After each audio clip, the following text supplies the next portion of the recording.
Assalamualaikum, di dapur Bunda Santi lagi. 2 resep olahan dari ayam. Menu pertama, ayam paleko. Menu kedua, opor ayam. Bahan-bahan sudah tertulis di masing-masing video. Nonton sampai habis ya teman-teman. Jangan lupa like, komen, dan subscribe. Juga jangan skip iklan. Semoga resepnya bermanfaat. Bahan-bahan untuk ayam paleko: ada ayam, ada serai, ada bawang putih, ada bawang merah, ada cabai rawit, ada daun salam, daun jeruk, jahe, lengkuas, kunyit mentah.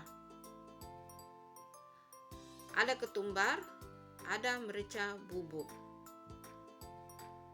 Selanjutnya cara membuatnya sudah tertulis dan tertera di masing-masing video. Nonton videonya sampai habis ya teman-teman, dan jangan skip iklan. Terima kasih.